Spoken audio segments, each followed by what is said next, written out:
All right, so welcome back to the third of our mid-year streams where we cover various topics throughout the year, be it games, comics, or movies and TV. As you probably guessed, this is movies and TV one, and I'm joined by a lady that decided to share a video with me right before the start of this fucking stream about one of her native countrymen playing with a dead kangaroo. Ladies and gentlemen, the ever-giggling Peter. Hi. And with her is a man who took great delight in me seeing this video. I'm out of, do you know, I've run out of words already. It's Wombat. Good morning. For fuck's sake. Yeah, I don't even know where to. Right, if you're going to send me shit like that, can you not do it right before the start of a fucking stream where I've got to get my I just found it before the stream. I just found it before the start of the stream. Where's the fun in that? The pair of you are absolute degenerates and you're made for each other. For fuck's sake. Right. Anyway. Deep breath. Just keep calm and carry on, as they say. Yeah, as they say over here. I wish I had a cup of tea with me now. All right, so a license for that tea, mate. Shut your mouth. So anyway, at the start of this, of course, is movies and TV for this year, and as with comics and games, it's a bit of a mixture. But of course, we start with one that I got a little chuckle out of this year. That's, of course, the Oscars. Yeah. So, as was noted by many, it was a very subdued affair from last year. Put it mildly. Yeah, I suppose in part because Trump was back in and they need to get the punters to watch, especially his fans. And according to the viewing figures that I see, it was 19.7 million tuned in for it, which was up 1% from last year. And going off the Best Pictures nominations here, aside from looking at it, Dune Part 2,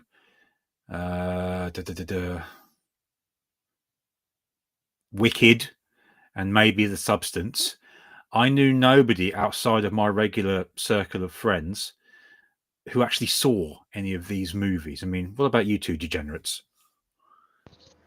Nope, didn't see anything on that list because I had zero interest in any of it. Let's see. Honora, never heard of it. Brutalist, never heard of it. Complete Unknown, Conclave, no. Dune Part 2, Diverse Dune, no thank you. Amelia Perez, no, I do not going to support a mass murdering ex-drug dealer. Yeah. I'm still here, never heard of it. Nickel Boys, never heard of it. The Substance, meh, I don't have a midlife crisis. Wicked, no thank you, I'm straight. Yeah, and to top it all, it all off, look, because I've got the figures before me. Aside from Wicked, Dune Part 2, and I suppose you can perhaps argue The Substance, these were all minor financial successes at the box office.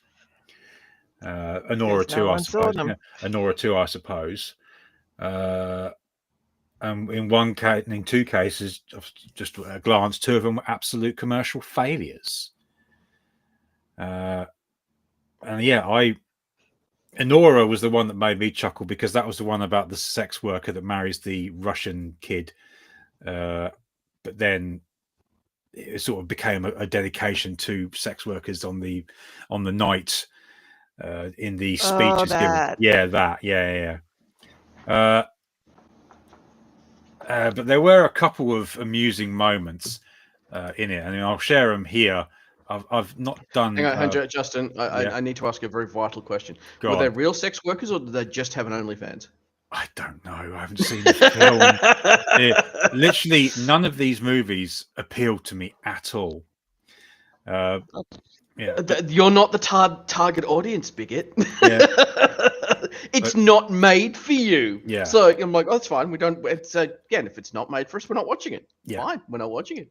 But this 90% of the viewing audience. Yeah, this was one of the moments where they got the firefighters who obviously fought the wildfires in LA to come out. And as you can obviously see, Conan O'Brien was the host, which is better than Jimmy Kimmel as far as I'm concerned. But it was still very low key.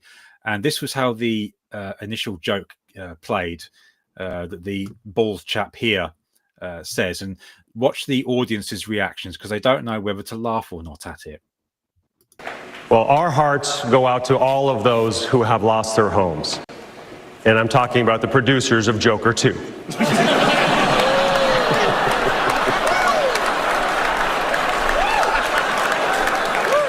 Damn, best delivery of the night. All right. Did that come through all right? Yeah, came through fine, and just like, but the producers of Joker 2 French. So it's just like, but yeah, everyone's just like, oof, yeah, it's like, do we laugh at that or not? Yeah, we're not sure. Is this gonna get? But I think any joke like that, it's like, is this gonna get us cancelled? Yeah. Just the nervous laughter, just like, yes, that could be you guys, because yeah. But then on the other side of it, you had this moment from Kieran Culkin. Now he won his Academy Award for a supporting role in The Real Pain, which again I haven't seen this, but he took a moment to thank his wife, and he reminded her of when she came along to him to another award ceremony, and she'd promised him that if he won the award, she'd give him a third child. And he's just reminded her of it here, and especially where she realizes that, oh shit, she did say that, and she's now got to follow through on it. But then this bit happens. After the show, we're walking through a parking lot. She's holding the Emmy. We're trying to find our car. Emily, you were there, so you're a witness. And she goes, oh God, I did say that. I guess I owe you a third kid. And I turned to her and I said, really, I want 4. And she turned to me, I swear to God this happened. It was just over a year ago. She said, I will give you 4 when you win an Oscar. I held my hand out, she shook it, and I have not brought it up once until just now. You remember that, honey? You do? Okay. Then I just have this to say to you, Jazz. Love of my life, ye of little faith. No pressure. I love you. I'm really sorry I did this again. And let's get cracking on those kids. What do you say? I love you. I love you, Zizu and Booba. I love you, 52. I gotta be honest. Well played, mate. I did find that funny. Cringe, but yeah. Yep. Yeah. But that was probably the standout moment of the Oscars for me, because, like I said, none of these movies I even had the remotest interest in. And again, judging by the box office, that's no one else did either. No. So it's fine. Yeah. But there's a couple of good. I've seen a couple of good news pieces in movies just this morning. Yeah. One, Bay's coming back to do another Bayformers movie, and good 2, news. Warner Brothers has lost the rights to do a live action Akira. That is good news, because apparently it was Taika Waititi, whatever his fucking last name. Yeah. And the thing is, you would have guaranteed he would have had what's her face from the second Thor movie. Yeah. Because what's her face? Emma, whatever her name is. Yeah. The the one that both him and his wife are shagging. That's why she's in everything he does these days. Yeah. All right, so we'll get on to some of the streaming content that came out this year. I hate calling it content now, but it just automatically comes out.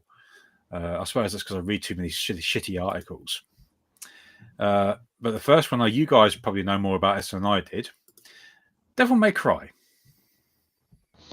Oh, look, there is a fan, there's a fanfic animation made of it. That's not, again, it was just, now the Netflix curse strikes again. Yeah. Everyone basically went, this is not DMC, this is Netflix diverse, and do not want. Yeah, I mean, to be fair, it was made by, if I say his name right, Aditya Shankar, who obviously produced the Dread movie and the Castlevania series. And it does have some bloody good voice acting talent. Especially... Yeah, again, the problem is that he's kind of got Trump derangement syndrome as well. Oh, no, has he? Yeah. Yes.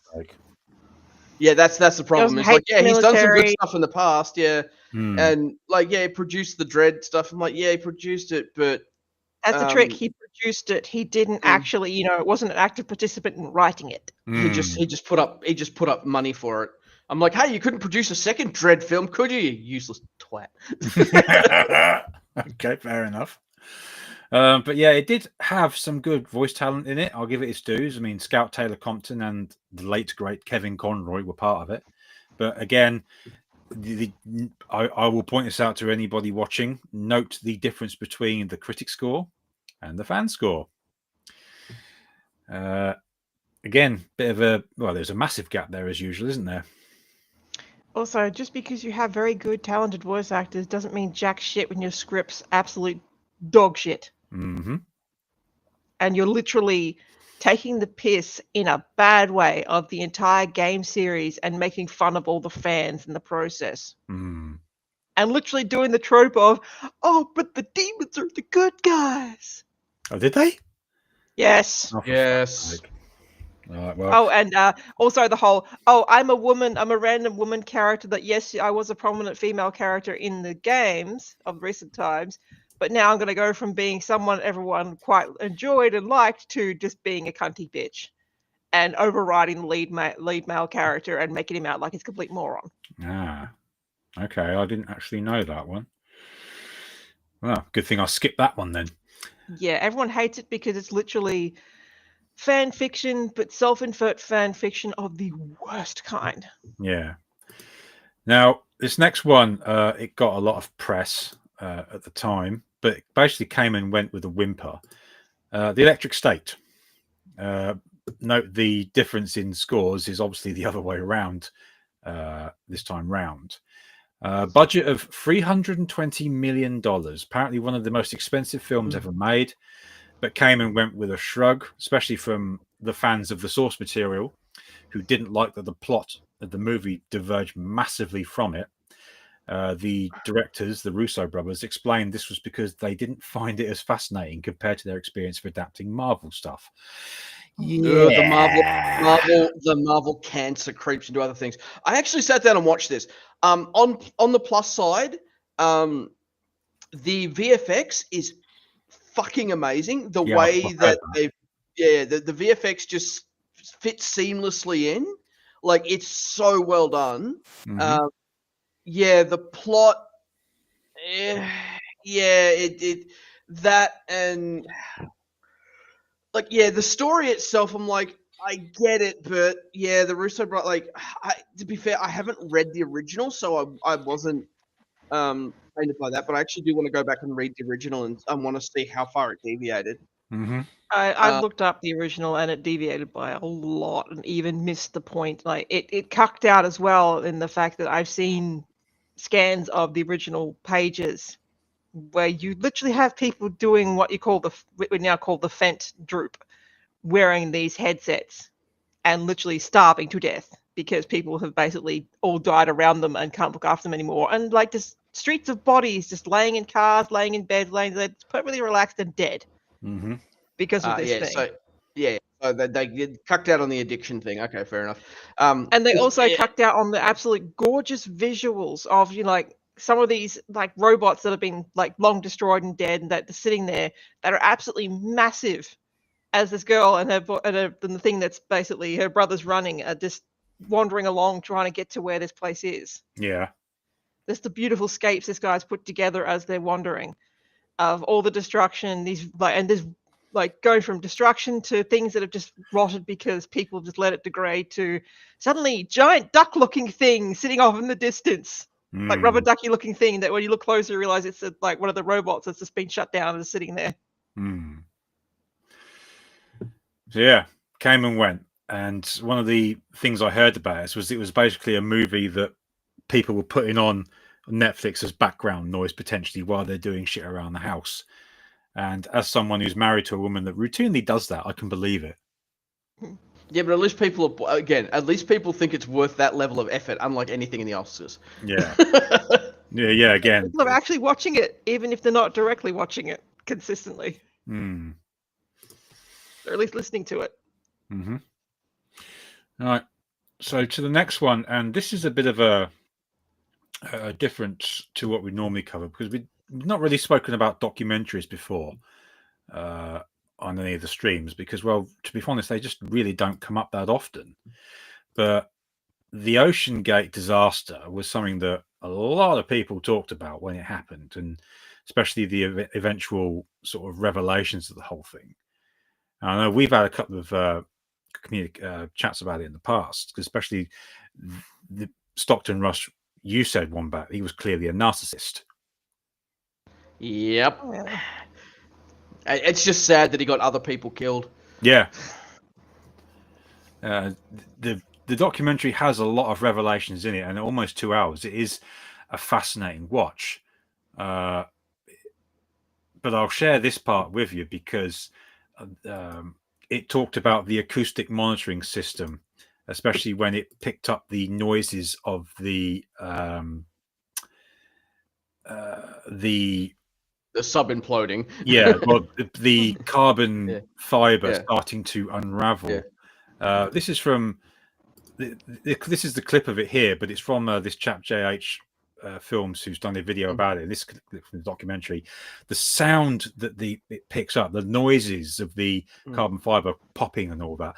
I'll play it just briefly, but it's a horrible noise. Crack cocaine. Yeah, again, like, I wouldn't want to be underwater when I'm starting to hear that. Wouldn't it be like even just under the surface and hear that? Yeah. Let alone God knows how many hundreds See, of meters, like thousands of meters below. See, fun fact, my father was in the Australian Navy, and he was a submariner for a while, and yeah, I've heard some stories from him, and like, yes, like subs will make, you know, metal subs will be, when they're going to depth, will sort of make, you know, groaning noises, etc. But yeah, if I was hearing that, I'd be just like, nope, we're leaving, going back up. Yeah, but it is a fascinating documentary. Because I saw the BBC documentary that they did about this, which had some differences in it compared to the Netflix one. And part of it was when they examined part of the wreck, they found the sleeve of the jumpsuit that Stockton Rush had been wearing molded to the debris that they found. And they knew it was his because they found several of the stickers that he'd been carrying in the sleeve pocket. And it's like, ugh, that's not a good way to go out. Well, to be frank, Well, it would they have wouldn't even been known. quick. Oh yeah, it would have been quick, but still, it just conjures a grim image in your head. Yeah, but it's like we're talking quick as in the amount of time it takes your brain to fire a neuron versus how quickly that sub would have basically imploded and exploded at the same time. Your brain neuron had no chance to fire to even start registering, like beginning the register process of I'm gonna die. What's that noise? Yeah. You wouldn't even got to the whole start thinking of like you wouldn't even be able to process the whole what's that noise before you'd gone. Right, and then on to a proper British series, Mobland. Strangely average views, which surprises me because I fucking love this series. Oh my god! He's actually in a series where he's in a production where he's not forced to wear a mask. Yeah. And the series actually broke Paramount Plus's record for its largest global launch with 2.2 million viewers for the first episode. It's great stuff. I mean, Pierce Brosnan, a more sort of nasty role, and Helen Mirren as well. But then you got Tom Hardy, who's sort of quietly menacing at the same time. Oh, I absolutely love this shit. I'll actually have to sit down and watch it. Oh, yeah, I said I've heard good thing about it. Yeah, it was great. I mean, I'll say this one before we carry on, but there's a great scene where Tom Hardy's character has to meet this other mob boss called Richie, I think his name is, and Richie says to his character, I forget what was his name. I can't remember his name, but I think I'll just call him Tommy. And he says to him, "I always liked you, Tommy. Did you like me?" And Tom Hardy's character goes, "No, Richie, I always thought you was a bit of a cunt." This is honest. Yeah, and watching it with my wife, who absolutely hates that word, even she got a giggle out of it. What was the other series we watched that he's also done? Tom Hardy's done in the past. Mm. That period one. Oh, yeah, another one you mean. Oh God, now it's on Netflix. Let me find it. It was just a one-shot series. If you're liking Um, Mobland and you're liking Tom Hardy as he's carrying on in that, you will definitely like this one. Oh yeah, yeah. But It's a one-shot series, but it was a case of that's all it needed. mhm. Unlike what they do with so many bloody series, it's like, it's like the story's done. No, it's got popular. Let's keep dragging it on and on and on and on. And we'll lose the complete point of what we even started. Yeah. All right. And then to our regular visit to Disney Plus, because there's always something to laugh at on there, depending on your views, of course. Not weird. Yeah, Predator, Killer of Killers. Wet fart noise. Now, I've heard it said that when a company like Disney acquires a large franchise, abandon all hope, ye who enter. Yep. Now, what I've heard, as soon as I heard they were doing an animation of Predator, I thought, "Oh, fuck off!" And I turned off. Because I watched Prey, and I found it the literal definition of a wet fart. It was like a cheap TV movie to me, and I didn't enjoy it. And as soon as I saw this, I thought, "Nope." And well, obviously, other people enjoyed it. Looking at it, the film was apparently made in secret, but I've got no information on the budget of what it cost. Yeah, made in secret says that they really didn't have any faith in the project, and I can see why. So there's really not that much I can say about this because meh. And then we go to our regular visit to the Disney Star Wars universe for Andor season 2. Yeah, the name of the Netflix series is Taboo. It was actually a BBC series. Oh, okay. A Tom Hardy series, Taboo. Yeah, gotcha. Right, so season 2 of this, it's the story that leads up to Rogue One, featuring some very adult scenes in it. There's an attempted sexual assault. There's even, I think, an immigration-themed part of the story. Cringe. Yeah, I mean, again, you know, it's going to happen because of current year. But then, on top of all that, you get the following scene, a confrontation scene, where the chap who's been played by the Imperial officer here confronts her about what's happened. And I won't play it all, but well, this is what happens. What are we doing here? Following orders. How long have you known about all this? How long? We can discuss this later. It's too late already. So, please. You're gonna tell me what this has really been about? You're hurting me. And you are going to tell me what the mining ships are doing here. They're not. There is an armada up there. They're already unloading in Gel Novi and Liqua. You couldn't even wait. No, Don't. You tell me it's a rumor, and I will throw you out that window. What have we been doing here? There's a stone. Something in the dirt here. They need it. It's the energy program. It's directly from the Emperor. It's something they can't do without. They need the planet. Never thought I'd see that in a Disney show. Yeah, again, the thing is, like, I'm just getting old, I think, because a lot of times I'm just like, hang on, I've seen worse than that in other shows, etc. You know, again, I can see other girls just going, you know, some girls watching that just going, harder, daddy. I mean, come on. There's a clip running around of like someone dressed as they're dressed as I can't remember. It's either Darth Vader or one of the Sith characters, and like holding out their hands to force choke, and just girls running up and just like putting their throat in their hand, just going choke. Yeah, I'm not aware of this. Yeah, it's a tall guy dressed as Darth Vader and just walking around a con, just basically standing there posing with his hand out, and random chicks just come squealing up to him and jumping up, grabbing his hand, trying to put it around their throats.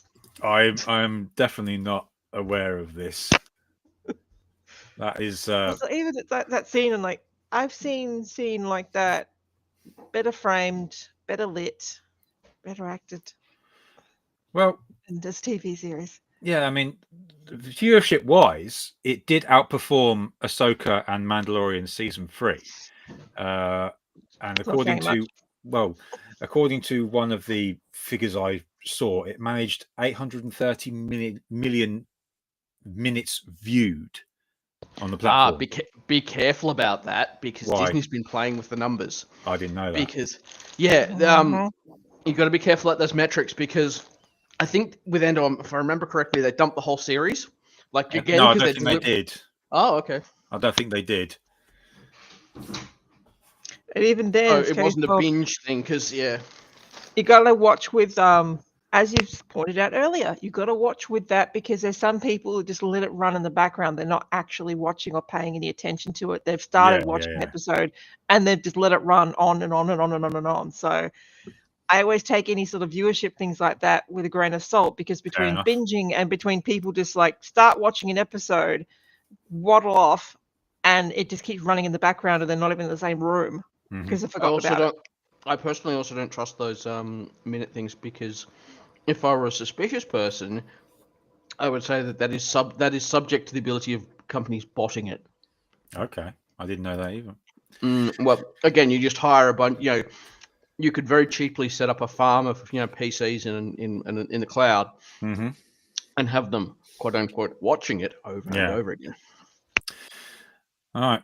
So the next one, before we get to some of the movies released this year, is a visit to regular TV land, as we call it.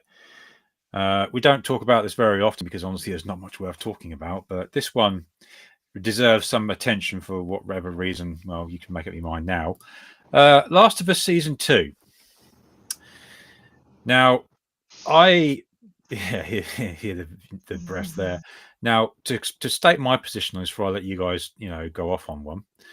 I played the first game and I absolutely enjoyed it, because the relationship that developed between Joel and Ellie in the game, I thought was fantastic. And especially where it sort of built up to the scene where she dares to mention his dead daughter, and the way he cuts her down to size it's a hell of a great bit of voice acting. But then obviously you had the leak of what happened in the game 2, and I thought, no thanks, I'm not doing that, because I disagreed with the plot point completely. For those who don't know, Joel gets killed in a very brutal way at the start. Well, if anyone doesn't know at this point, they've been under a rock. And obviously then the TV series came along, and the group of lads and ladies that I was working with at the time asked me if I was going to watch it. And I said no, first of all, because I know where that story is going and I don't like it. And second of all, I did not agree with the casting choices for Joel and Ellie. Bella Ramsey, who looks nothing like or even behaves like Ellie. And then Pedro Pascal, who, again, totally different characters to what's in the games. I appreciate that there's a difference in storytelling medium, but you've still got to be somewhat faithful, in my opinion. And also, Pedro Pascal's in fucking everything now. There have been... Well, now you guys go before I carry on with my bits. What do you make of the whole thing? I was never really that... Like, after what happened with The Last of Us Part 2 and how...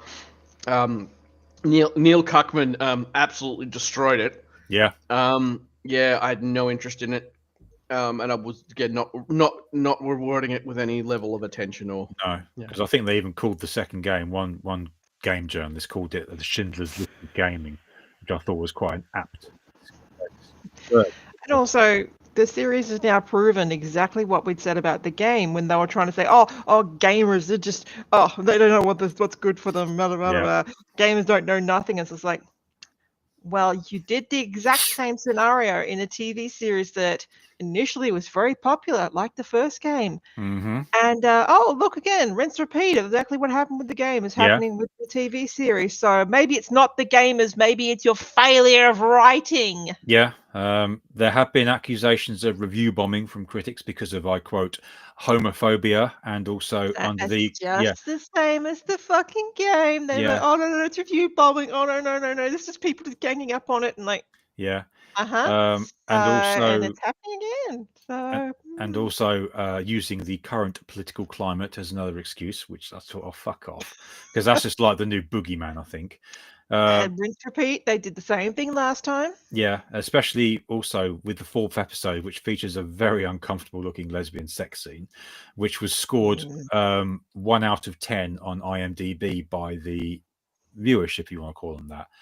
I know there's sexy. Yeah, I know there's been shit directed at Bella Ramsey's appearance, which is like, look, guys, come on, don't fucking do that, because that just gives the critics more ammo to go after us with. I don't care what she looks like. She's just not a very good actress. No, again, not Ellie. The final episode of Series 2 had a 30% drop in viewership and a 50% drop compared to the first season finale. But of course, that sort of stuff doesn't get publicized very much. So, make of that what you will. But it just proves the point that Huckerman cannot write. And you can take over someone who can and try to subvert them. As soon as you do, you lose everything you gain from them. Mm-hmm.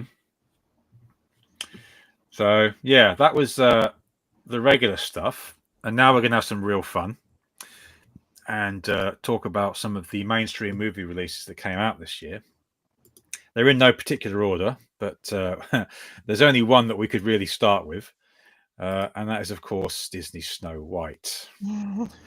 I mean, where do you even start with this one? I mean, budget of 270 million, and it took 205 million. Have at it, folks. That's not even including the marketing stuff. So again, your budget, and it's going to be interesting actually, because this was filmed in the UK. When the final UK production numbers come out, due to taxation and the rest of it, they actually get published. So there's other channels that go through it, but I reckon they probably with the reshoots and everything else, I reckon this probably cost them well over 500 mil.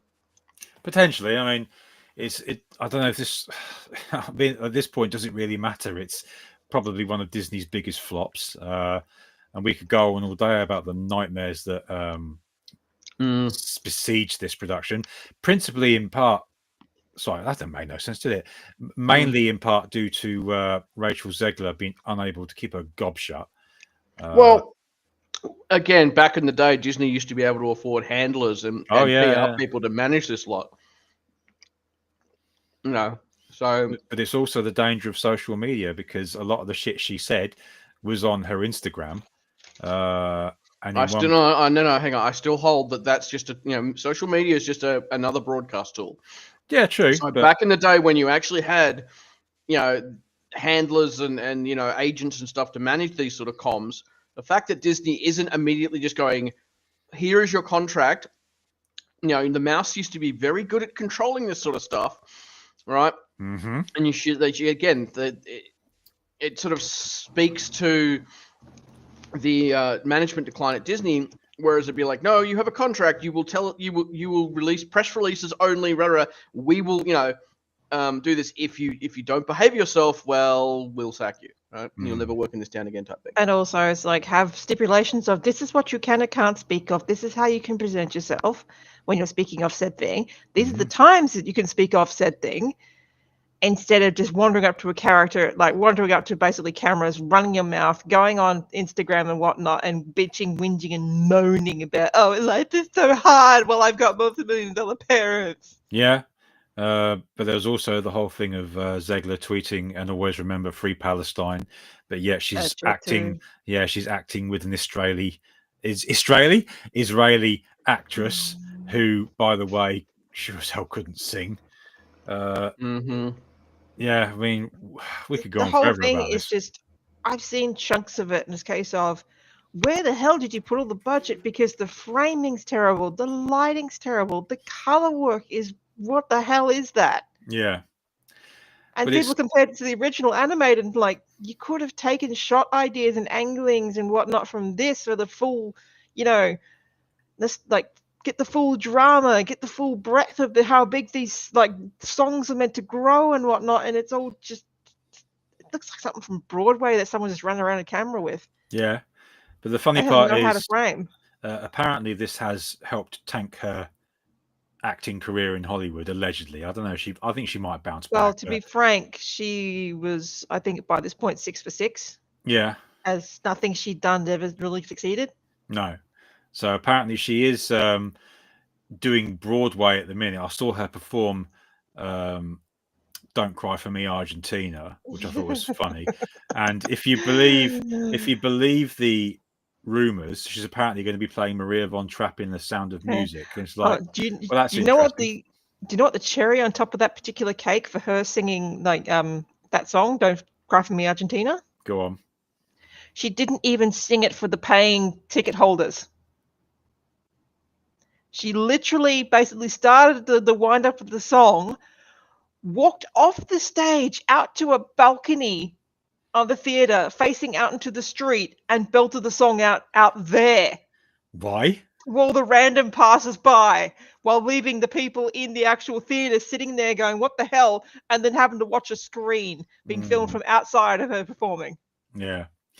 It's kind of funny. I'll finish with this before we move on. So with that, I don't like that was potentially that was very likely a choice of the producers, but even then, like producers, people paid sometimes $100 a ticket to see her perform and see your performance in the theater, not via TV while she's outside singing to randos walking the street outside. And because it got known, people started piling up outside to get a free show. Yeah. The funny thing is, she's not the only Disney associated actress that's gone into, excuse me, stage work after not doing so well in movies. Because Brie Larson also took to the stage this year. She was taking, I think it's called Elektra, the stage show she was doing, and she was featured in an interview about it for the Times, I think it was, or the Telegraph, one of the two. And she was quite frosty with the interviewer. And he ended up scoring the play and her performance 2 out of 5. So, yeah, good luck with that. Mm-hmm. Well, the thing, if you've ever seen Scott Pilgrim, you can see Brie Larson singing, I say, quote unquote. Yeah. Again, very auto-tuned, very cleaned up. Yeah, she's not particularly good at singing IRL either. Yeah. All right, so on to the next one, and funny enough, another Disney bomb. You know, who the funk it? Captain America: Brave New World. Wah, wah, wah, wah, wah. Yeah. Now, budget of 180 million, and it took 415 million, which is Again, obviously... I do not believe those budget stats, given the amount of reshoots and messing around. Yeah, they had to do. I was literally about to say there was some, let's say, irregularity around the reported figures, because some believe it obviously is much higher. But obviously, with these films, you've got to make 3 or 4 times the budget to get into profit, and obviously this one sure as hell didn't. Meh is all I could say about this. The only thing that was notable was Harrison Ford as General Ross, and from what I've heard, he's basically phoned it in the entire Yeah, I movie. think it sounds like he was contractually obligated to do this, and it was one of those ones where he had to. Like Disney must have had him on like a 3 or 4 picture deal or something. Well, I'm impressed he's still doing it given his age. But, I can tell you why Ford he's still was doing paycheck it. at It's this because point. he's got how many ex-wives? I don't know. Again, this is the problem with Hollywood, and a lot of Hollywood actors, like they get to the point where they have to keep working because they have alimony to pay, Yeah. and they can't not work. I don't know how many ex-wives he's got though. How many has he got? It's No, more look a it up, case hang on. of they've got taxes and debts to pay. Hmm. And for the likes of him, it's just like he's also got medical bills because plane crashes and whatnot. Mm-hmm. But yeah, I've seen the bits of him. It's just like, yeah, he's clearly not engaged in this movie, and I don't blame him because Yeah, what is there to be engaged with? Yeah, so Ford has 3 ex-wives and 4 biological children. Fucking So hell. yeah, he has a lot of alimony to pay. Yeah. But the one criticism about this that I picked up on was the fact, obviously, the Red Hulk's inclusion, which obviously was Ross. But in the in the comic series when it came out, it was a real sort of mystery as to who the Red Hulk was. And in this, they literally blew it in the trailers. And I just thought, wow, what an absolute waste of one of the most famous Marvel storylines. So yeah, Yeah. disappointed to see that. Yeah, but that's pretty much current Marvel in a nutshell. It's just a complete waste. Mm-hmm. Yeah, which is a shame. But then, of course, we don't stop there because would you believe it, guys? There was another Marvel bomb this year. Hang on. We have to. Is Disney invading Iran because they're just bombing the shit out of it? Right. And that was, of course, Thunderbolts with the asterisks. Again, oh look, we have to have a Suicide Squad. Let's do a Suicide Squad, even though it took them to at least get 2 Suicide Squads to get it right. Mm-hmm. With a bunch of characters that no one knows aside from Bucky. Right. Yeah, I'll get to that. But budget-wise, it was 180 million, and it took 381 million at the box office. Again, another bomb. Now, I don't know about you two, but I remember when the Thunderbolts first came out in Marvel Comics, and that there is not the Thunderbolts, and which is what annoyed me about it. The Thunderbolts was a much better story than what they did with the initial comic run, and then you see it and you think, oh, why? I mean, looking at the cast here, let's have a look now down. Yeah, none of those were the original Thunderbolts, and I just thought, why? Because they can't go with what the comics say, because the comics are evil and bad and horrible and misogynist, and nerds like them. So ew. Yeah. We don't like the nerds. We don't like the fans. We need to basically cock our legs and piss and shit simultaneously in the fans, because how dare they? Yeah. So yeah, it was another Marvel bomb. Kind of a shame, really, because I don't like seeing it go this way. But well, what can you do at this point? But then we have a Disney movie that wasn't a bomb this year, and well, this one I suppose was to be expected. Lilo and Stitch. Now again, it's a live-action remake of one of their old properties. Budget of 100 million, and it took 911.1 million. Okay, again, cool, success. Yeah, financial success, still a horrible. Again, what they did to the story. It's like, it means family in this. It's like, it means abandoning your sister and sodding off to go and study marine biology in the mainland. Right? Just what the hell? Again, the writer's just going, how can we shit on the fans? Oh, let's take one of the core elements of the story, which is family, and completely, quote unquote, subvert it. Yeah. Because this is another one that freely admitted was a skin suit. Yeah, as it's going to be called. Where it's a case of you had a story you wanted to make, no one would take it. So you've basically gone, okay, I'll take an existing thing and basically cram in what I can of my actual story. It's like, and wear this thing as a skin suit to get my story out there. Yeah, I mean, as you say, it took criticisms for deviations from the original movie's plot, such as the character of Gantu being completely cut from it. The alien turning Jumba into a complete evil bastard. Yeah, which he wasn't. The character of Pleaky dressing in drag. Don't know why they had a problem with that. They removed that. And, and as Wombat said, Nani surrendering her guardianship of Lilo, which, yeah. And the whole point of the original movie is everyone coming together to make a family. Yeah. And pointing the whole family is what you make it. But it was a success, as I said. So there'll be more. But here's the thing, right? I'm already talking to sequel. What else is out there? This is the thing. People pointing out, it's a success. And I'm like, yeah, because what else is out there? Yeah, it's pretty much one of the only things on in movies at the moment. It said the fact that Hollywood's just producing absolute just slop at the moment. As much as I hate that word. No, you're right. You're right. And so like, if you get something that's slightly less, we'll go and see that. Because I think so many people just go to the movies now out of habit. But even then, like, it's really just sort of breaking that habit. Well, that's habits getting broken even more, because it's a case of inflation's going up, prioritizing like your needs is going up versus wants and fluff, like going to the cinema. And cinema tickets, especially here in Australia, are prohibitively expensive. Yeah, absolutely. For what you get. We'll get to that at the end of discussion, because, for obvious reasons. But then we've got another Disney bomb, and that is Elio. Now, there's not much I can say about this other than budget of 150 million, and it's currently taken 35 million. I didn't even know this thing was out until very One, recently. not being marketed properly. Two, Pixar has just fallen into bean mouth, right? This is the thing. They're using the same sort of assets to save on costs, and it shows, Yep. right? So they'll be using the same sort of reusing the same models, etc., which is why everything now that comes out from Pixar has bean mouth.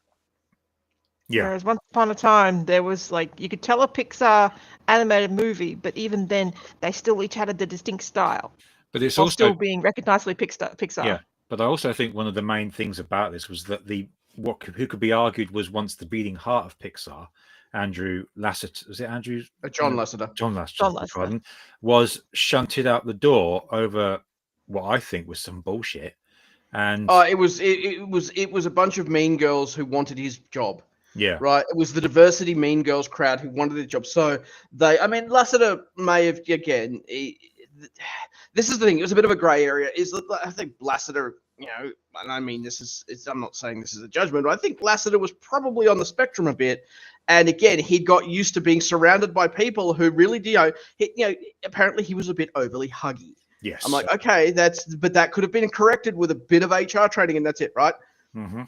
They use that as a pretext to get rid of him, and Disney let them, right? Yeah. They let the talent walk out the door, right, over a bunch of stupid mean girls who thought that they could do his job, and clearly they can't. Mm-hmm. Oh, as listening to WDW Pro last night when they were discussing this stuff to do with Pixar, one of the guys on there made a very good point. And the whole, as other companies have learned, which Iger has yet to, you can go in there, buy a company and all its IP and everything, and buy the entire building, everything lock, stock, the fucking lot. Yeah, That's is like a multi-billion, trillion-dollar IP company. mm-hmm. But what actually makes it work and what makes it worth all that money leaves at the end of the day and Yeah. goes home. As soon as you remove that contingent, it becomes worthless. Case in point with Pixar, you removed Lasseter and in turn removed everyone that was basically associated with him or had been with him since the beginning. Mm-hmm. They've either been driven out or left of their own accord, and everything that made Pixar is now gone with them. Yeah. So you literally, this is what you have now. You have a skin suit filled with shit, talentless hacks who can't even hold a tiny pinky finger to those who came before them. And even though it's Pixar, it's like multi-billion-dollar company with all this IPs and that, and like, and they can't produce jack shit anymore because everyone who made Pixar, everyone who made all those things as good as they were, are gone. Mm-hmm. So you've literally made $1 million investment, just like everything else Disney has done, and made it worthless. Yeah. All right. So we've now got an original movie that came out this year, and I am a bit sympathetic towards this one. It's Novocaine. Budget of 18 million, which you think is pretty reasonable. It took 34.2 million. I give them their dues for this because they did try something new. The twist of the chap obviously being unable to feel any pain played some very interesting action scenes, specifically where he fishes a gun out of a deep fat fryer and kills someone with it. But nobody was interested. No, it's unfortunate because the actor is, I know the actor because he, what was the one he did? There was a really good series. It was a very dark comedy about a vet who becomes a hitman, army veteran who becomes a hitman. Oh God, I can't remember the name of the series. He was also in The Boys, it should be pointed out. Yeah, but it's just, this predates The Boys, and I don't like The Boys because I've actually read the comic. So yeah, no comment on that. Yeah, I can see what they were trying to do, and you can see people liked it. But as is the problem right now, even if you make something good, people are so burned that they're not willing to fork out the money to go to a cinema for it. They're just basically like, oh, it looks interesting. I might like that, but I don't want to risk my money just in case it's a turd. I'll wait till it comes on streaming.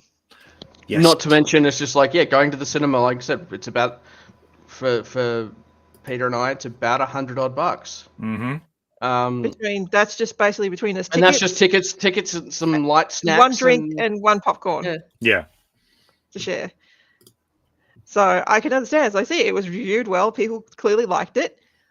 But yeah, it became a financial bomb because it's had that problem of people have been burned so badly with so many of these releases that are piped up. They go to the cinema and it turns out to be an absolute pile of shit basically landed in their laps. So that they basically, well, I'm burned so badly and it's going to be on streaming anyway. So why would I fork out the however much money it's going to cost me just for my ticket when I can just wait till it comes on streaming?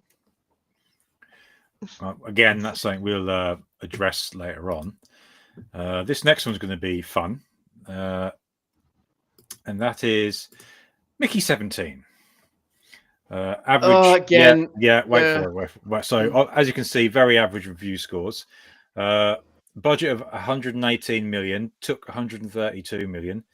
Apparently a very bloated story that does its best to make digs at Trump and his supporters, especially for Mark Ruffalo, because he plays a former, I think it's a politician and evangelist whose followers all wear red hats. And like, gee, that's subtle. Yeah. Wow, can't guess what that's a reference to. Yeah. Now, the director did try to claim that the character wasn't based on any one particular politician, but we ain't buying that at this point. Another case of the original short story is better than what they turned it into. Yes.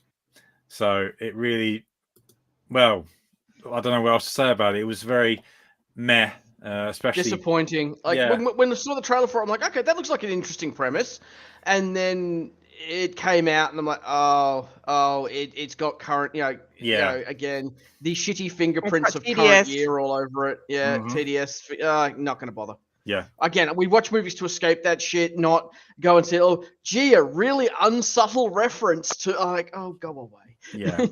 And it's a real shame because it was directed by Bong Joon-ho, who, of course, did Parasite, which won numerous accolades.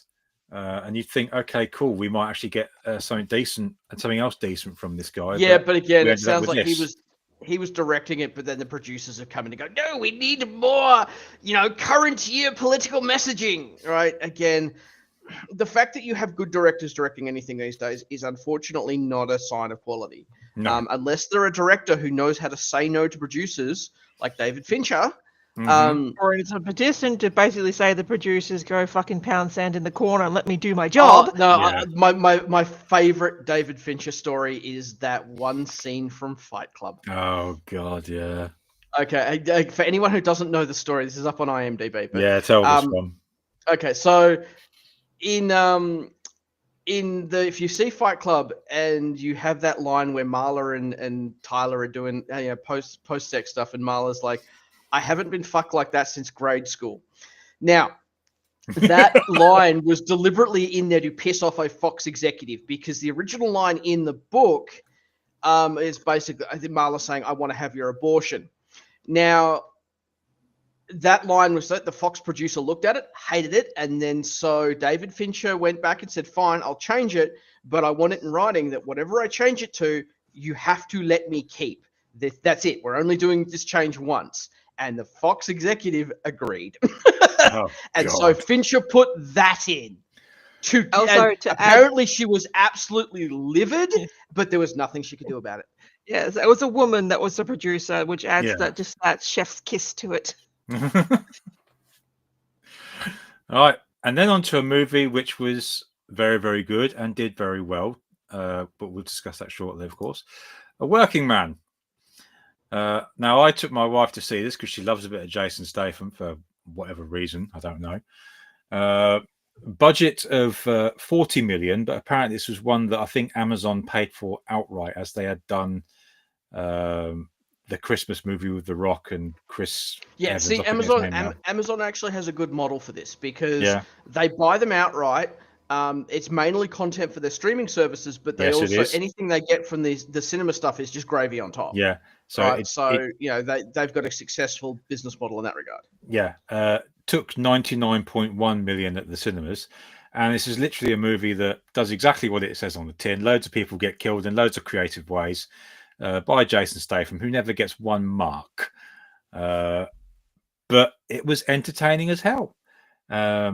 And given that there's a whole book series, I think if you can call these books, because they're literally like novellas, I think.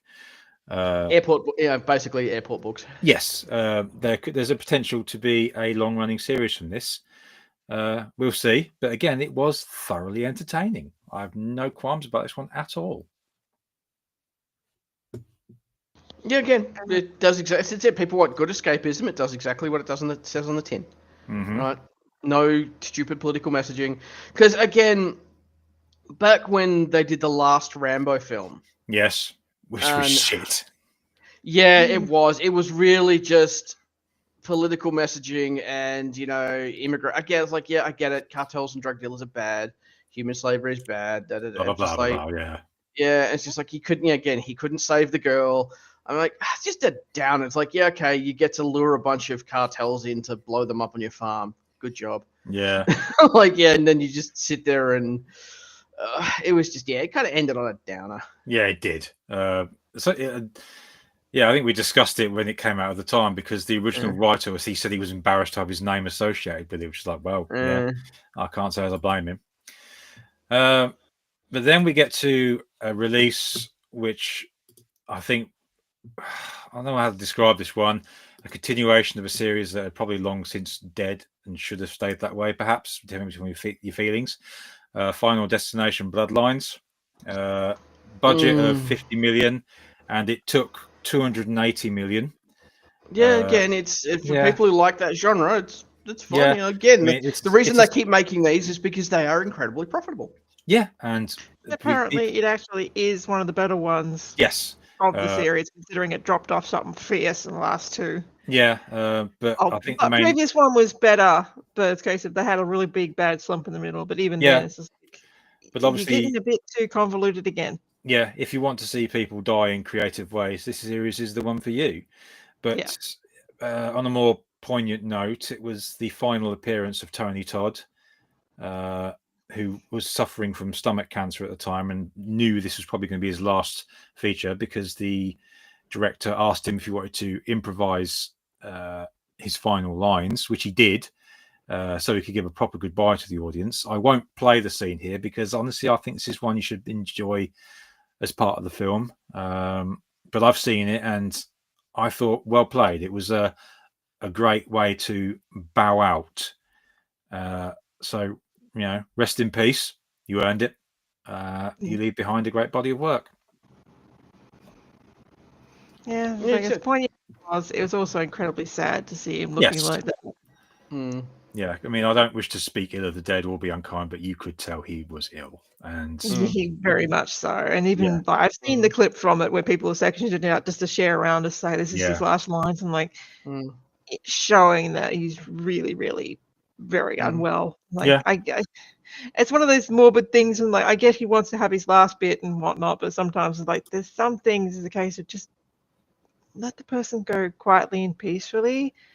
And not let their legacy be the last thing you see of them, something that they look that like that very like so close to being gone in the worst way. Yeah. But well, that being said, I mean, having seen the Final Destination films when I actually lived in Vancouver, driving over the Lionsgate Bridge. Oh God. Was it the second or third one with the big bridge scene? Yeah, that was shot in Vancouver, and that was on the Lionsgate Bridge. Yeah. So now we get on to another live-action remake, but shock horror. This time, it's not actually from Disney. And that is, of course, How to Train Your Dragon. So DreamWorks, I think it is, jumped on the live-action bandwagon, presumably because they are out of ideas as well. They clearly had diversity KPIs to meet. Well, we'll get to that. A budget of 150 million, and at the time of this, stream, because it is still out, has taken 386 million. Notable, jumping on the live action, it took flack from some fans of the original movie over the casting of Nico Parker as Astrid, a character who's originally a blonde white woman, now a dark-haired, darker-skinned woman. Diversity Vikings. These were brushed off as accusations of racism, as it always tends to be. But one critic, a chap called Brian Tallarico, wrote, "The new version doesn't do a single thing better than the original. It's not quite as soulless as the worst of these live-action remakes, however." And to be honest with you, the only reason I think most people went to see this, including my son who went today, was, of course, for Toothless. I'm like, live action CGI dragon. Like, the CGI is really good. It's a shot-for-shot remake of the animated one. The only real difference is that they replaced Astrid with a for diversity points. That's it. Yeah.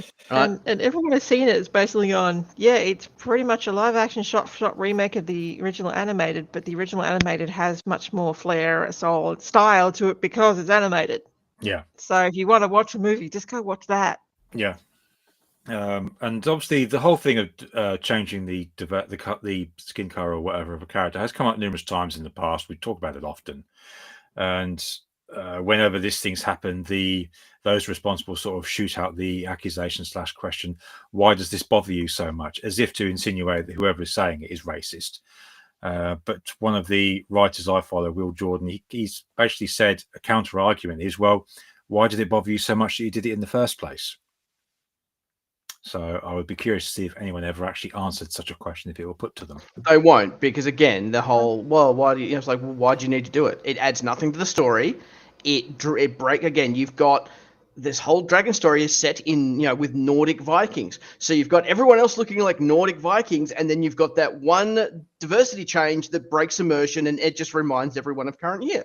So I'm like, no, it's when you've got something that's an anachronism in the story, or it sticks out like that.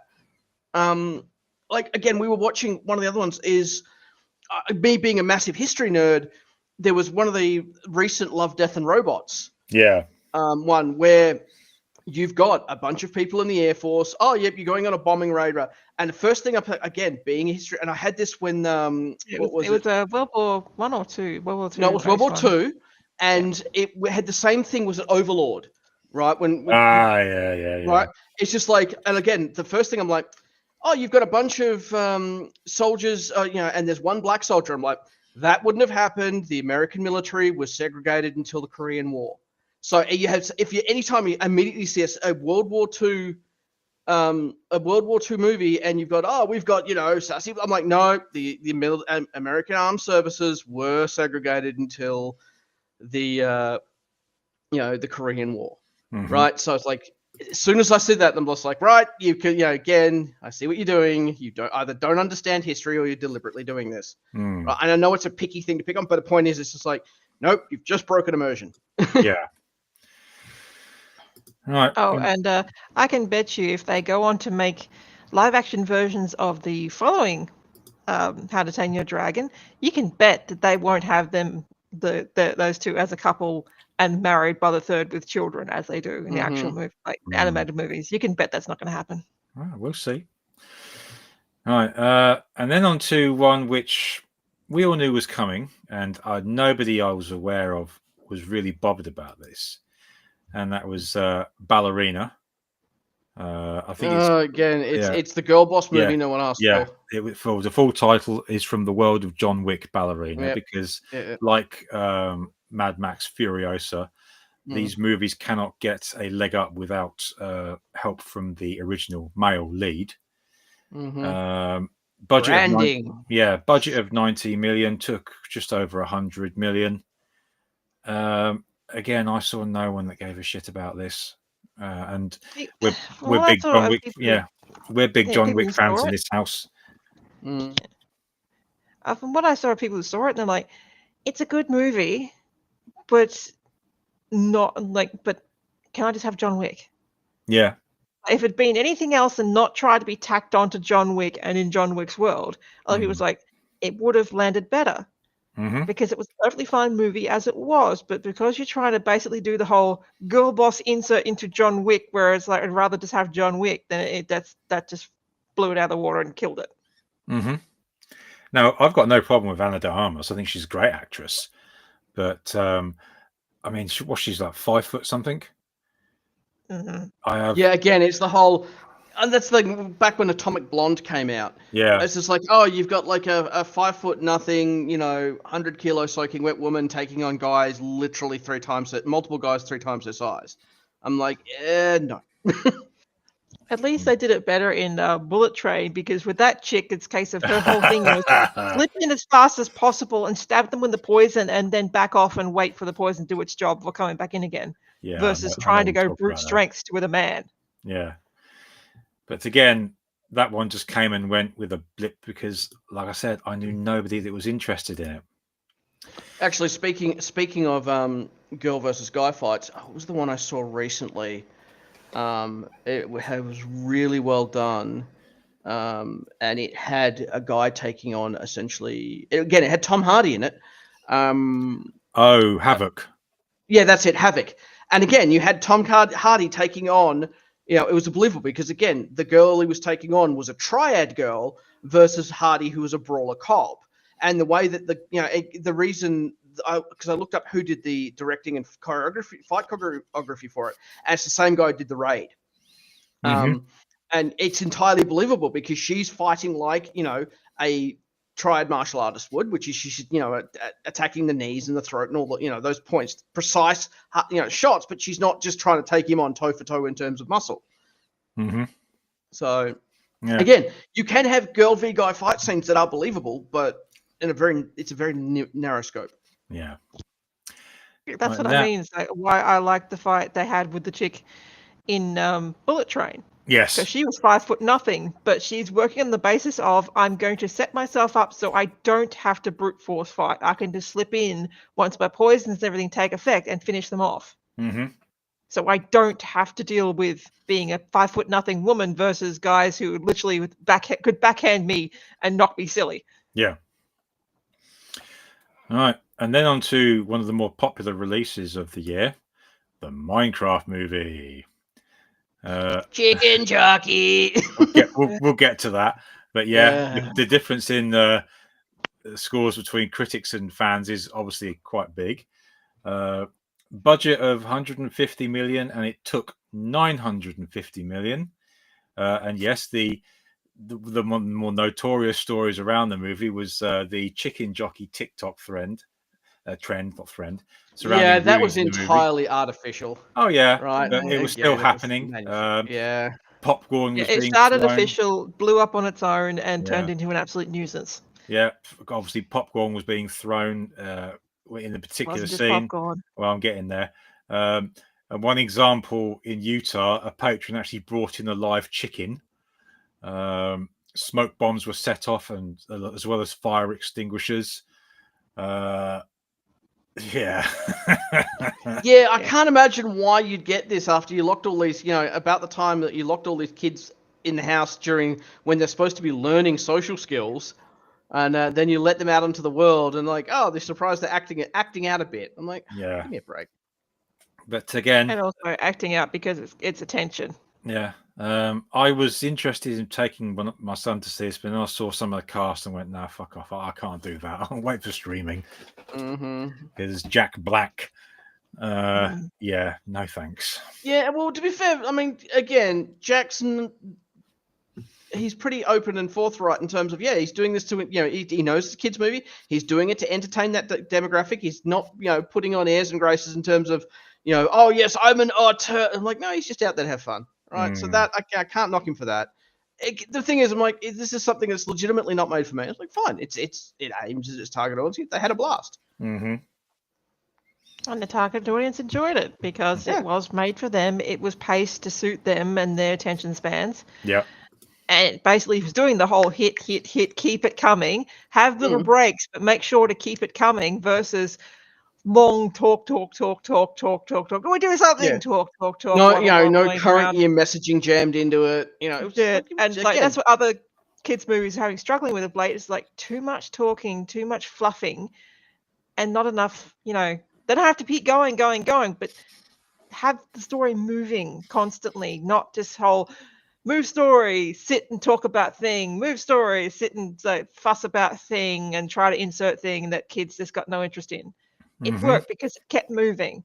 Even when it Yeah. slowed down, the story was still moving. Yeah. So it kept the kids' attention, kept them happy. Mm-hmm. Right. So 2 more to go before we enter into our discussion. And this one, it's one of the most notorious releases this year, even though its filming was completed last year. Rust. Yeah, the original. Oh, again, if it wasn't for copyright stuff, I would have had soundboarded "Shot through the heart." Yeah. So. Right. So Again, I just let me cope. yeah. So a budget of $8 million. It took 26,831,000 in cinemas, and a movie that was I said that wrong, didn't I? 26,831. Yeah, that's what I meant to say. Dumbass. A movie that was basically unable to get out from under the huge shadow that overtook it for obvious reasons. And if you don't know what's happened to this movie, where have you been living? Joel Souza, the movie's writer-director, has since said that, and I quote, "I wish I never wrote the damn movie." Yeah, the fact that the lead actor, again, really tragic type of stuff. It said the armorer got thrown under the bus. Yes, she did. But to be fair, I take that back. She got deservedly. There's no way you should have ever had live ammo on a set ever. Mm-hmm. Right? The fact that you're using guns capable of shooting live ammo says that you had issues. Mm-hmm. The fact you even had live ammo on set and you were actively playing games of shooting like bottles and set on set with live ammo. Live ammo should never, ever, ever be near any movie set ever. No excuses. It just has no place there. So the fact it was even there in the first place, she instantaneously failed at her job, and she's also a nepo baby in that respect, when she's freely admitted that she was put in that position because of who her dad is and really shouldn't have been there because her training wasn't finished. Yeah, I mean, there were other allegations of unsafe working conditions on the set, which led to people walking off and being replaced with local cheap foreign labor. One of the stories that didn't get talked about so much was the lamp operator, Jason Miller. He was bitten on set by a brown recluse spider, causing him to suffer from necrosis and sepsis. And he was hospitalized and had multiple surgeries to avoid amputation of his arm. The producers were fined $100,000 to resolve the case with the New Mexico Occupational Health and Safety Bureau. And regarding the charges, yeah, you're right. Hannah, I'll say this right, Gutierrez Reed, movie's armor, she got 18 months. Gutierrez. Whatever.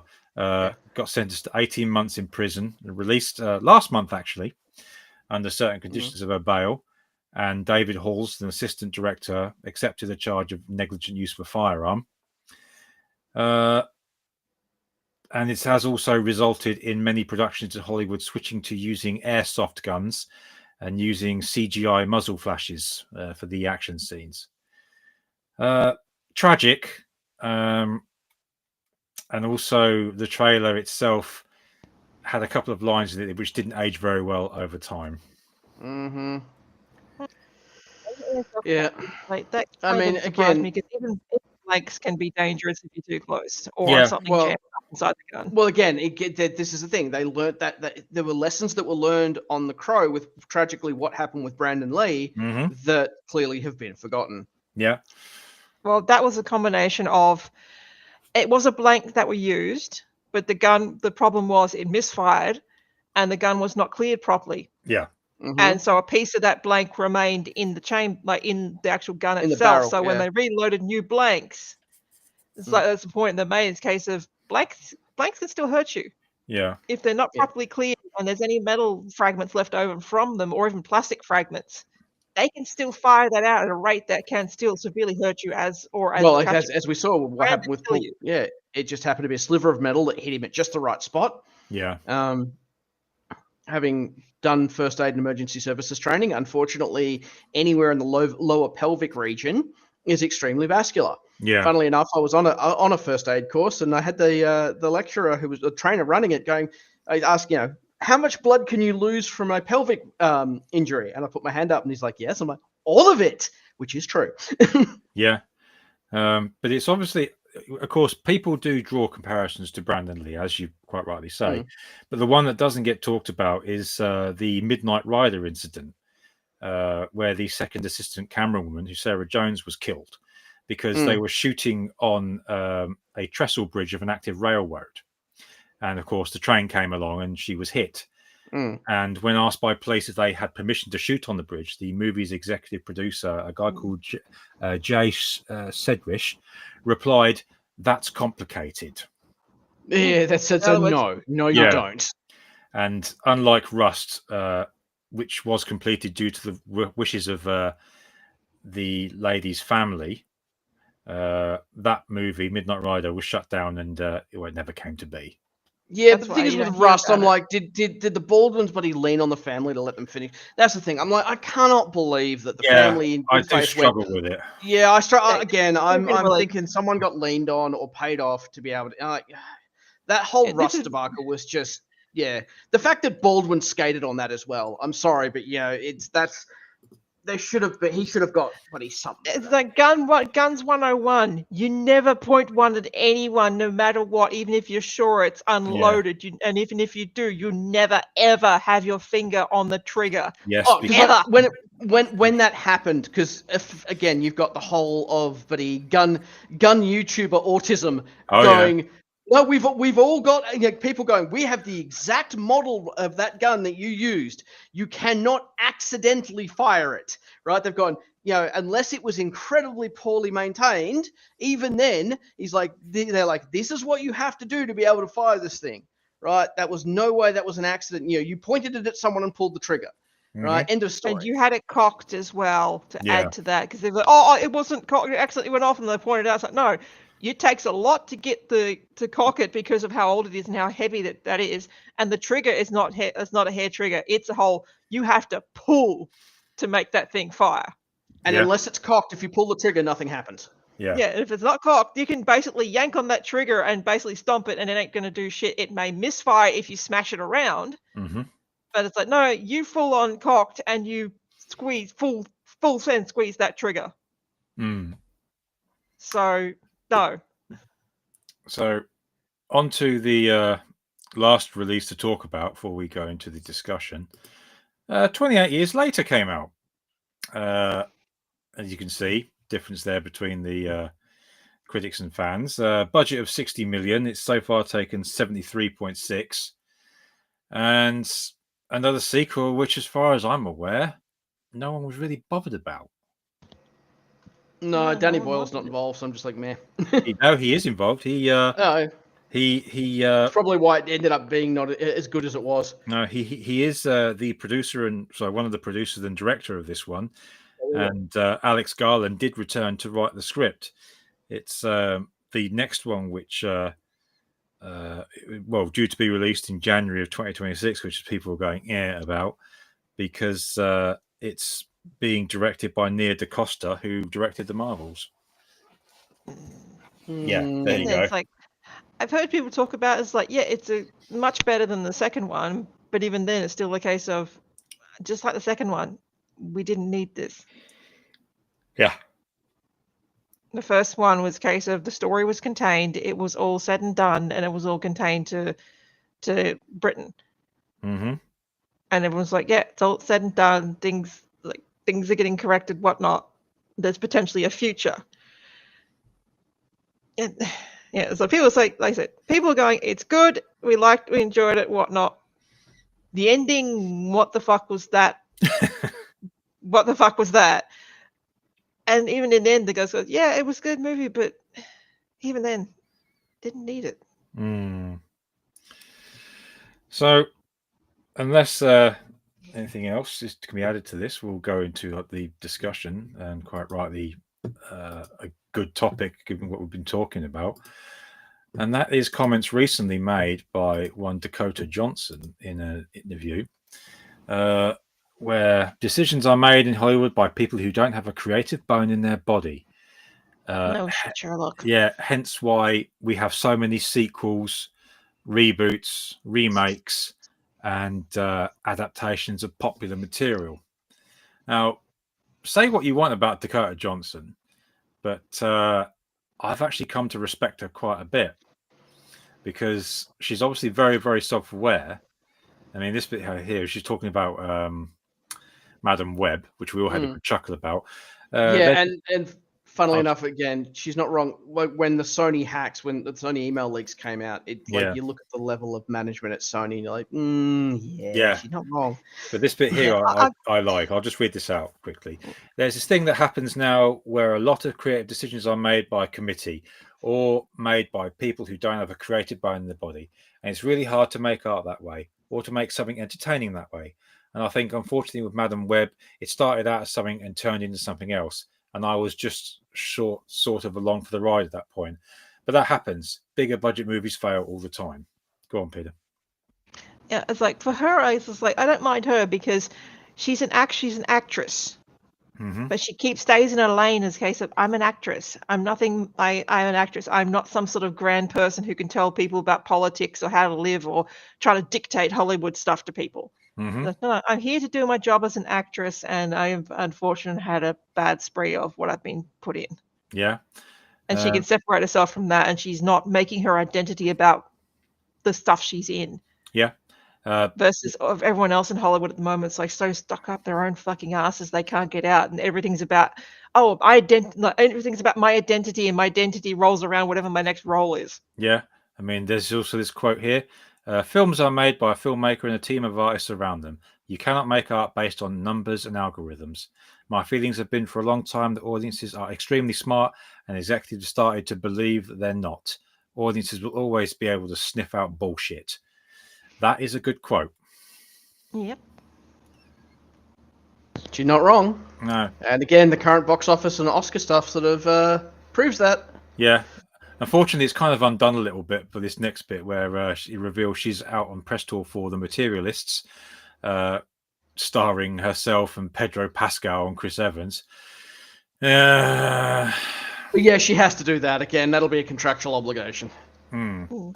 But again, I think she's aware of it because it says here it embraces and subverts the romantic comedy genre. They're not good, Johnson said about all the rom-com scripts that came her way over the years.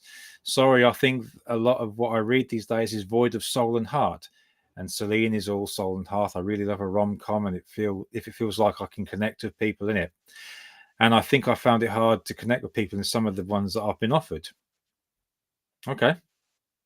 So chances are this could do well. It could not. But again, I think, as we've talked about earlier, audiences have just grown tired now. And because of the convenience of streaming services, why go to the cinema and watch it when they can just wait for it to come out on streaming services? Well, I think it's just not even that. Even when you look at the streaming numbers, it's just a case of, well, they're either putting it on as background noise or they're just doing something else. Like, you're seeing those few cinemas here. The only cinemas we're seeing where I live that are doing well is when they're showing the classic stuff. Yes. And people are going, oh, that is something that I actually want to see on the big screen.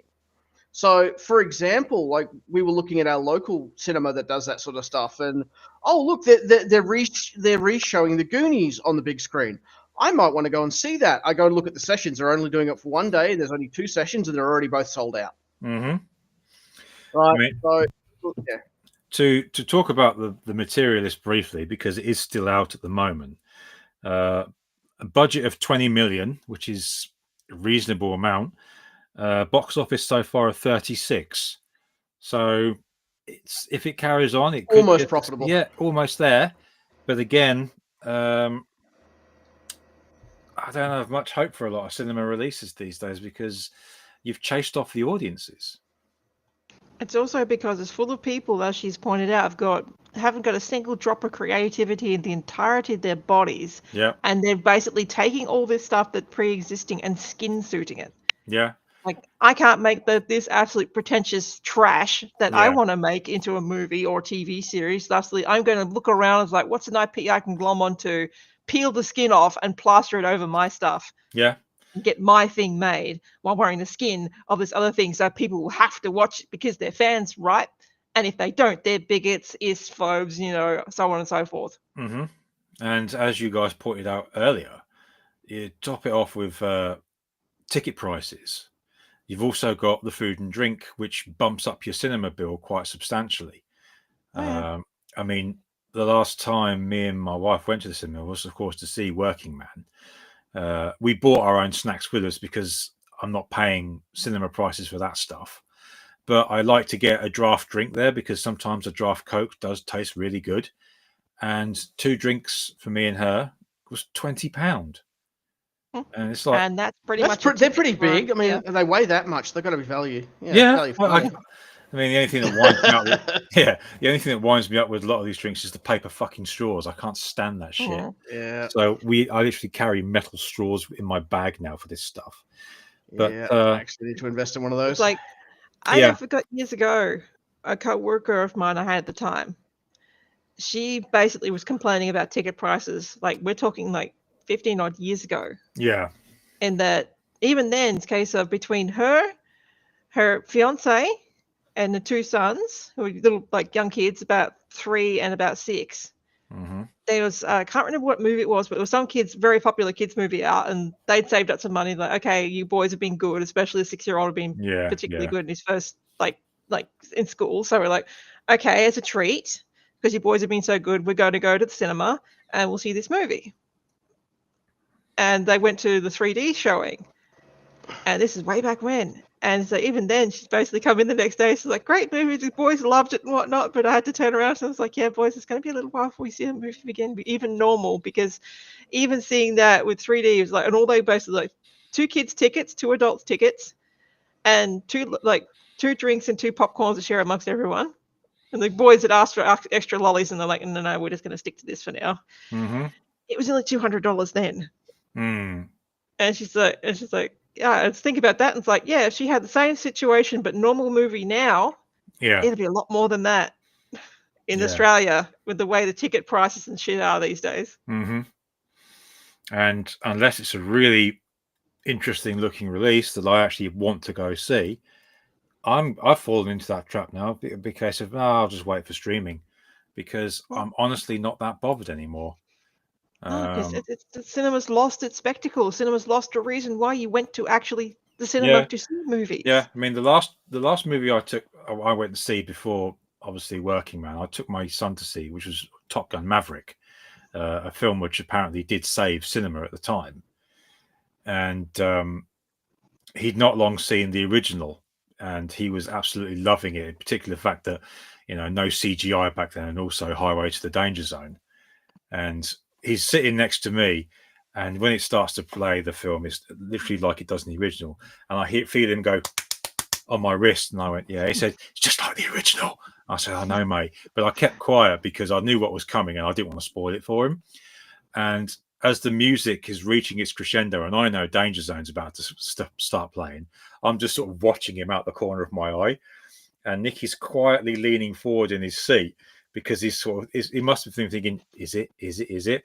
And then when Danger Zone starts playing, he just sat there and shook his fists in the air. And I loved it because I haven't seen that sort of enthusiasm in a film we've watched for a long time.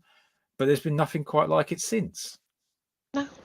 Yeah, and again, the last film that sticks out for me that had that effect on even me was Pacific Rim. Yeah. And like again, I can still go back and watch Pacific Rim, and it still kind of has that effect. Mm-hmm. So it's been a while since you get that. So, That's what it's like. And also, Pacific Rim was one of the last movies I actually wanted the soundtrack from. Yeah. Because it had that combination of visuals and soundtrack that pumped you up and basically made going to the cinema to see something like that worth it for the visuals and the sound and the music. Mm-hmm. Because it all combined together perfectly to make an experience in the cinema that you can't get it just from sitting and watching it on a screen at home. No. But that's where we are now, where the audience, I think, just wants to wait to see what pops up on streaming now, or wait for a cinema release to appear on stream, because what's the point in going there now? Yeah, it's too expensive, and the spectacle factor's not there. Like the interest factor's not there. The worth it to have the experience factors gone. Yeah. It's like even a few years ago when they re-released the Indiana Jones movies to cinemas briefly. Cinemas were like, can we have some more of that, please? Because we basically were sold out every single session, like every single seat we had, and we hadn't seen money like that in years. Yeah. Because the spectacle, the whole. There's lots of old movies that either I was too young to see or they came out before my time that I would be knocking the cinema's door down to go see in the actual like full screen to have the experience that those people back then got that I missed out on. Yeah. I mean, I'll finish with this, but there was a quote that I saw from Quentin Tarantino where he was doing like a director's roundtable, and he said that cinemas and the film industry have priced audiences out of going to see their movies now. Yeah. And going back to what we said about the food prices, there used to be a Wilkinson's that opened. It was an old English department store that opened near the cinema that my wife and I went to. And they did an excellent pick and mix section, which was notably much, much cheaper than what the cinema had to offer. So I always went and bought 2 lots of pick and mixes for me and them to enjoy. And one time I went to put the stuff on the counter to pay for it. It was 2 young girls serving. And one of them looked at me and said, "Oh, let me guess, for the cinema?" And I said, "Yeah, is it that obvious?" And she went, "Oh, we get people coming here to buy sweets for the cinema all the time because it's too expensive." And at that point, the girl next to her has finished serving, and she says to her, "Yeah, I've got a friend who works at the cinema. They literally have the same sweets that we have here, but they charge 3 times as much for them." And the sad thing is that if you actually understand the business reason behind that, it's not the cinema's fault. No. Right? The cinemas have to make their money to, pay their rent, pay their bills, pay their utilities and everything.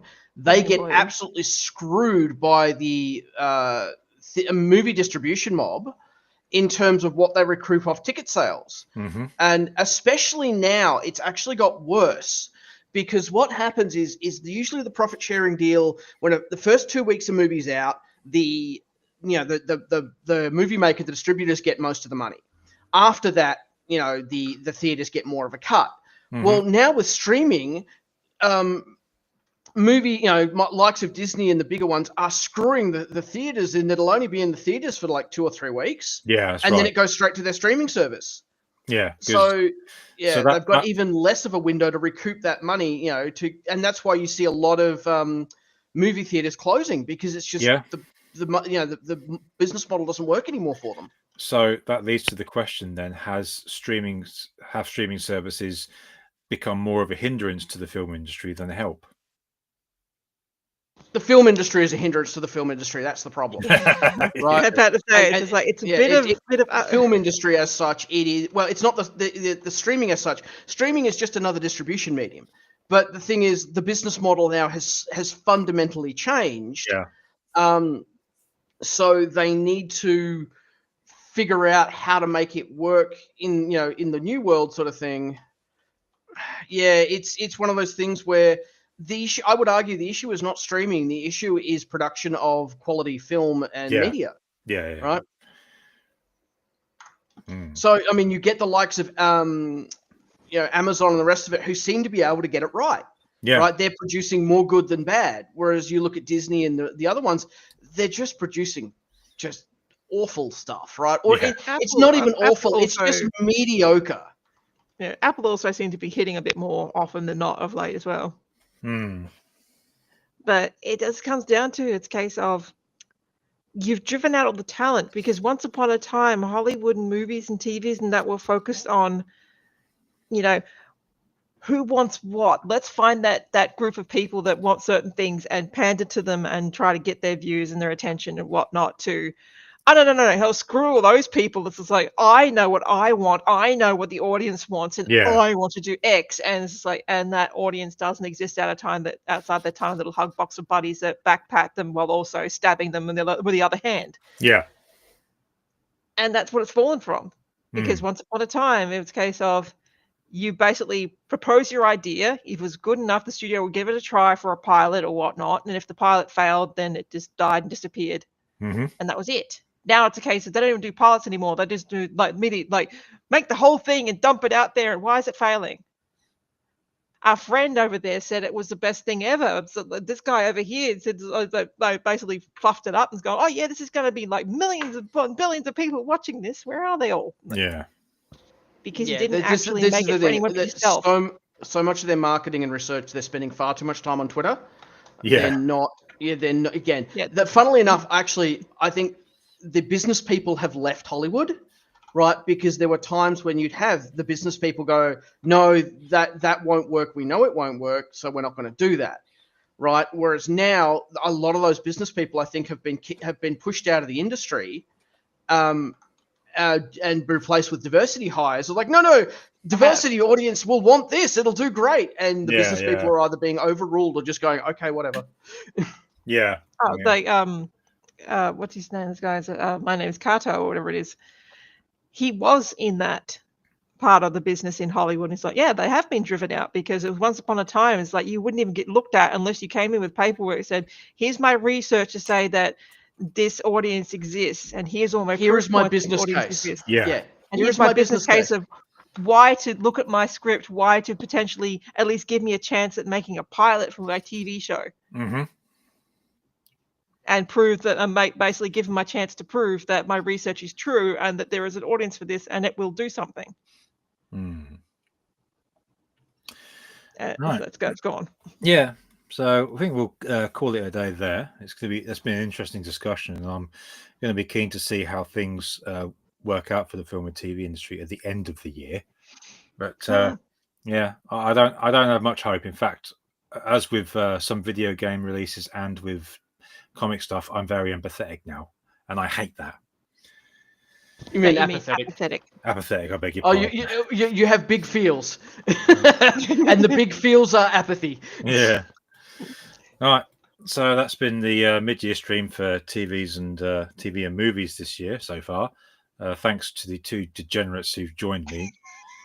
You love us. I'm now going to That's try why you and keep us around. yeah. So I'm going to now try and bleach that fucking video from my memory. Oh, it wasn't that bad. It was handling This a introduction to the wildlife. Oh, what is wrong? No, never mind. I'm not even going to bother asking what's wrong with you two because I don't even think I want to know at this point. Thanks to everyone that joined us, especially the wobbly start. Thanks to these two arseholes. And we'll see you again at the end of the year if I can tolerate them being around anymore. Yeah. Thanks very much, and we'll see you later. Take care for now. Bye.